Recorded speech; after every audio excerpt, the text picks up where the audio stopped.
ನಡೀತಾ ಇದೆ ಪ್ರಚಾರ ಚೆನ್ನಾಗಿ ನಡೀತಾ ಇದೆ. ಅರ್ಭಟ ಪ್ರಚಾರ ನಡೀತಾ ಇದೆ. ಸೊ ನಂಬಿಕೆ ಇದೆ. ಇಲ್ಲಿ ದಾವಣಗೆರೆ ಒಂದು ಹಾಗೂ ಬಾಗಲಕೋಟೆ ಎರಡೂ ಭಾಗದಲ್ಲಿ ಕಾಂಗ್ರೆಸ್ ಪಕ್ಷದ ಅಭ್ಯರ್ಥಿಗಳು ಗೆಲ್ತಾರೆ ಅಂತ ವಿಶ್ವಾಸ ಇದೆ ನನಗೆ.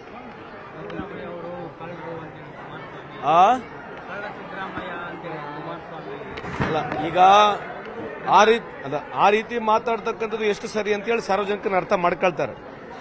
ನನ್ನ ರಾಜಕೀಯ ಜೀವನದಲ್ಲಿ ಯೂಶಲಿ ಆ ಥರದ ಯಾವತ್ತು ಮಾತಾಡಿಲ್ಲ, ನಾನು ಮಾತಾಡೋಕೆ ಹೋಗೋದಿಲ್ಲ. ಬಟ್ ಐ ರಿಕ್ವೆಸ್ಟ್ ಬಿಜೆಪಿ ಆಗಿರಲಿ ಕಾಂಗ್ರೆಸ್ ಆಗಿರಲಿ ಎಲ್ಲರೂ ನಾವ್ಯಾರು ಶಾಶ್ವತ ಉಳಿಯಂಗಿಲ್ಲ. ಇಲ್ಲಿ ನಾವೇನು ಕೆಲಸ ಮಾಡಿದ್ದೇವೆ, ನಾವು ಜನರಿಗೆ ಅನುಕೂಲ ಮಾಡಿದ್ದೇವೆ ಅಂತ ಹೇಳೋದು ಬಿಟ್ರೆ ವೈಯಕ್ತಿಕವಾಗಿ ಒಬ್ರಿಗೊಬ್ಬರಿಗೆ ಬೈದ್ರೆ ಏನು ಅರ್ಥ ಇಲ್ಲ. ಈಗ ಅವ್ರು ಆ ರೀತಿ ಮಾತಾಡಿದ್ರೆ ನಾವೇನು ಮಾತಾಡಬೇಕು, ಸರಿಯಲ್ಲ ಅಂತ ಖಂಡಿತವಾಗಿ ಹೇಳಿಕ್ಕೆ ಇಚ್ಛೆ ಬಯಸ್ತೀನಿ. ಅವ್ರು ಹೇಳಿರ್ತಕ್ಕಂಥ ಮಾತನ್ನ ಖಂಡಿಸ್ತೀನಿ ನಾನು.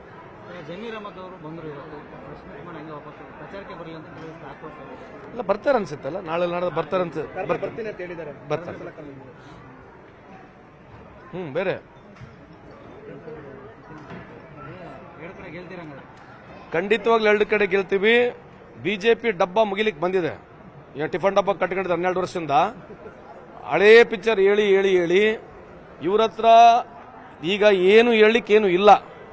ಒಂದು ಟಿವಿ ಸೋಷಿಯಲ್ ಮೀಡಿಯಾದಲ್ಲಿ ಒಂದು ಸ್ವಲ್ಪ ನಮಗೆ ಅವಕಾಶ ಇತ್ತು, ಅದನ್ನು ನಿಂದಿಸ್ಬಿಟ್ಟಾರೆ. ಈಗ ಬಂದು ಹೊಸ ಕಾನೂನುಗಳನ್ನ ಮಾಡಿ ಪ್ರಧಾನಮಂತ್ರಿ ಮೋದಿ ಸಾಹೇಬ್ರೆ, ನೀವು ಪ್ರಜಾಪ್ರಭುತ್ವ ವ್ಯವಸ್ಥೆಯಲ್ಲಿ ನಂಬಿಕೆ ಇರತಕ್ಕಂಥ ಬಹಳ ಹೇಳ್ತೀರಿ. ನೀವು ಯಾರೋ ಒಬ್ರು ನಿಮ್ಮ ವಿರುದ್ಧ ಒಂದು ಸೋಷಿಯಲ್ ಮೀಡಿಯಾದಲ್ಲಿ ಏನನ್ನ ಮಾತನಾಡಿದ್ರೆ ಅದನ್ನ ತೆಗೆಸೋದು, ಆ ಅಕೌಂಟ್ನ ಬ್ಲಾಕ್ ಮಾಡೋದು, ಇದು ಏನ್ ಮಾಡ್ಬೇಕಂತಿದ್ದೀರಿ? ಆಯ್ತು, ನೀವು ಇನ್ನ 5 ವರ್ಷ ಪ್ರಧಾನಮಂತ್ರಿ ಇರ್ತೀರಿ.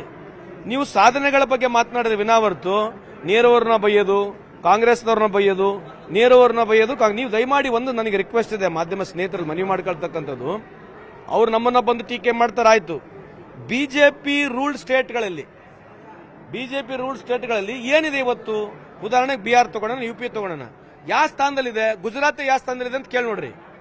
ಇವರು ಮುಸಲ್ಮಾನರನ್ನ ಬೈಯೋದು, ನಮ್ಮ ಹಿಂದೂ ಸಮಾಜ, ನಮ್ಮ ಹಿಂದೂ ಧರ್ಮ, ಸನಾತನ ಧರ್ಮ ಏನಿದೆ ಬಹಳ ದೊಡ್ಡ ಧರ್ಮ. ಇದು ಸಾವಿರಾರು ವರ್ಷದಿಂದ ಹಿಂದೆ ಇರತಕ್ಕಂಥ ಧರ್ಮ. ಇವರು ಒಂದು 100 ವರ್ಷದಿಂದ ಇವರೇನೋ ಒಂದು ಮಾಡಿಕೊಂಡು ನಾವ್ ಹಿಂದೂ ಅಂತ ಇವ್ರೇನು ಹಿಂದೂ ಪರವಾಗಿ ಕಾಂಟ್ರಾಕ್ಟ್ ತಗೊಂಡಾರಲ್ಲ.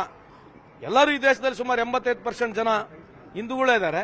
ಇವರು ರಾಜಕೀಯ ಒಂದು ಪಕ್ಷ ಕಟ್ಕೊಂಡು ನಾವೇ ಹಿಂದೂ ಅಂತ ಹೇಳ್ಕೊಂತ ಹೋಗ್ತಿದಾರಲ್ಲ. ನೀವು ಕೇಳಿ, ಆಯ್ತು, ನೀವು 12 ವರ್ಷ ಕೇಂದ್ರದಲ್ಲಿ ಅಧಿಕಾರದಲ್ಲಿದ್ದೀರಿ, ಎಷ್ಟು ಜನ ಹಿಂದೂಗಳಿಗೆ ನೀವು ಅವಕಾಶ ಮಾಡಿಕೊಟ್ಟಿರಿ? ನಿಮ್ಮ ಹಿಂದೂ ಮಕ್ಕಳುಗಳು ಎಲ್ಲಿ ಓದ್ತಾ ಇದ್ದಾರೆ? ಇವತ್ತು ಬಡವರು, ಇವತ್ತು 1 ಲಕ್ಷ ಶಾಲೆಗಳು ಮುಚ್ಚಿದ್ದಾರೆ.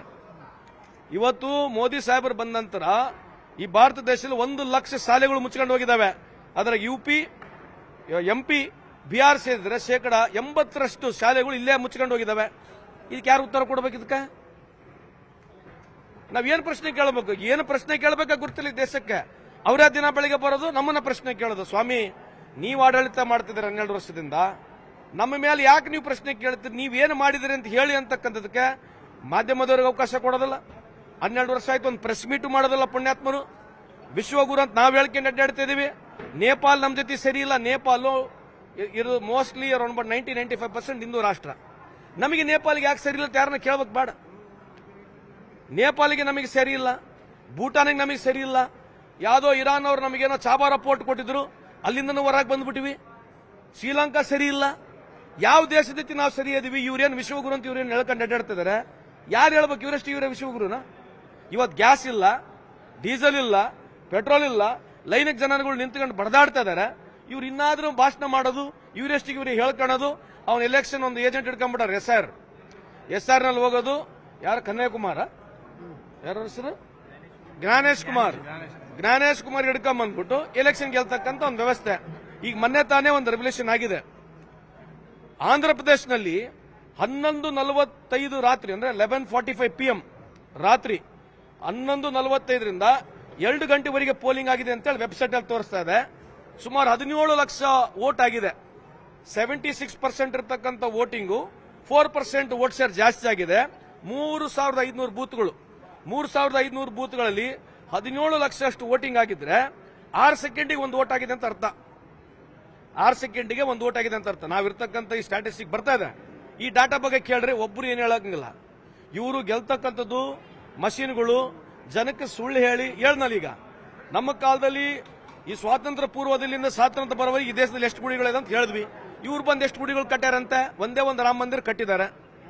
ಅದು ಜನರ ದುಡ್ಡು ತಗೊಂಡು, ಹಳೆ ಟೈಮ್ ಕೂಡ ತಗೊಂಡಿದ್ದು ದುಡ್ಡು ಕೆಮಣ ಇಟ್ಟಂಗಳಿಗೆ ತಗೊಂಡಿದ್ದಾರೆ, ಲೆಕ್ಕ ಕೊಟ್ಟಿಲ್ಲ ಅವರು. ಈಗ ಕೂಡ ಮತ್ತದೇ ಜನರ ಹತ್ರ ದುಡ್ಡು ತಗೊಂಡು ಕಟ್ಟಿದ್ದಾರೆ. ಆಯ್ತು, ಕಟ್ಟಿದ್ರಿ, ಸಂತೋಷ. ಇವತ್ತು ಹೇಮಂತ್ ಬಿಶ್ವಾಸ್ ಮಾತನಾಡ್ತಿದ್ದಾರೆ, ನಾನು ಬೀಫ್ ತಿನ್ನಕ್ ಬಿಡಲ್ಲ ಅಂತ ಎಲ್ಲ ಕಡೆ ಭಾಷಣ ಮಾಡ್ತಿದ್ದಾರೆ. ಇವ್ರ ಸರ್ಕಾರ ಬಂದ್ಮೇಲೆ ಭಾರತ ದೇಶ ಬೀಫ್ ಎಕ್ಸ್ಪೋರ್ಟ್ ನಲ್ಲಿ 2ನೇ ಸ್ಥಾನದಲ್ಲಿದ್ದೀವಿ. ಬೀಫ್ ಎಕ್ಸ್ಪೋರ್ಟ್ 2ನೇ ಸ್ಥಾನದಲ್ಲಿದ್ದೀವಿ. ಬೀಫ್ ಎಕ್ಸ್ಪೋರ್ಟ್ ಮಾಡ್ತಕ್ಕಂಥ ಕಂಪನಿಗಳು, ಬೀಫ್ ಎಕ್ಸ್ಪೋರ್ಟ್ ಮಾಡ್ತಕ್ಕಂಥ ಕಂಪನಿಗಳು 100% ಎಲ್ಲ ಹಿಂದೂಗಳಿಂದ ಇದಾವೆ. ಅದು ಅರ್ಧಕ್ಕರ್ಧ ಜನ ಯುಪಿಯಿಂದ ಇದ್ದಾರೆ. ಇದ್ರ ಬಗ್ಗೆ ಯಾರು ಚರ್ಚೆ ಮಾಡಬೇಕು?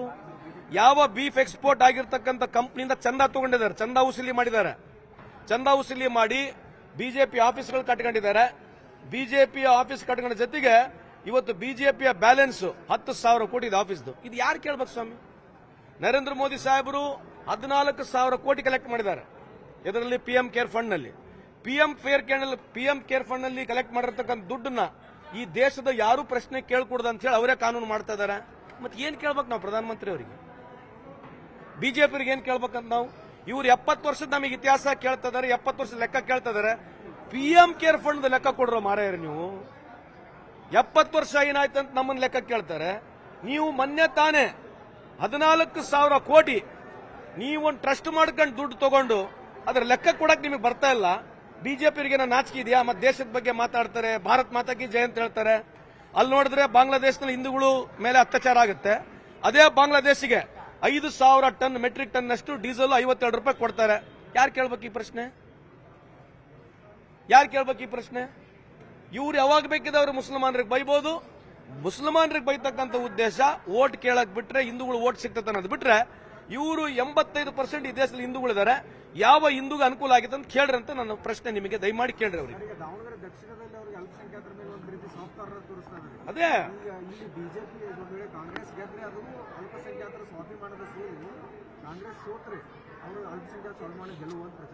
ಅವ್ರಿಗೆ ಯಾವ್ದು ಏನೋ ಒಂದು ಟೈಟಲ್ಗಳು ನೀವು ಸ್ವಾಭಿಮಾನ ಬಾಭಿಮಾನ ಇಂಥ ಟೈಟಲ್ಗಳು ಮಾಡ್ಕೊಳ್ಳೋದು ಬಿಟ್ರೆ ಏನು ಇಲ್ಲ. ಇವೇ ಪಿಕ್ಚರ್ ಇವ್ರದ್ದು. ಒಂದ್ ಟೈಟಲ್ ಮಾಡ್ಕೊಂಡ್ಬಿಡೋದ. ಅವ್ರ ಹತ್ರ ರೊಕ್ಕದ ಮೇಲೆ 20,000 ಜನ ಕೆಲಸ ಮಾಡೋರು. ಈ IT ಸೆಲ್ ಅಲ್ಲಿ ಒಂದು 20,000 ಜನ ಕೆಲಸ ಮಾಡೋರಿದ್ದಾರೆ. ಅದೆಲ್ಲ IT ಗ್ರೂಪ್ಗಳಿಗೆ ಮ್ಯಾನುಫ್ಯಾಕ್ಚರ್ ಮಾಡಿ ಕಳಿಸೋದ್ ಬಿಟ್ರೆ ನಾವ್ ಇನ್ನಾದ್ರೂ ಕೇಳ್ತಾ ಇದೀವಲ್ಲ. ಇವತ್ತು ಸುಮ್ಮನೆ ಉದಾಹರಣೆ ಕೊಡ್ರಿ.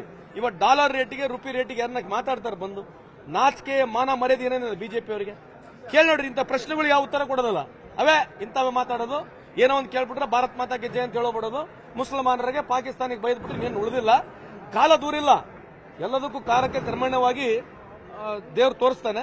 ಟೈಮ್ ಬಹಳ ದೂರ ಇಲ್ಲ, ಬರ್ತದೆ. ಈಗ ಸ್ವಲ್ಪ ದಿವಸ ಬರ್ತದೆ ಅದು.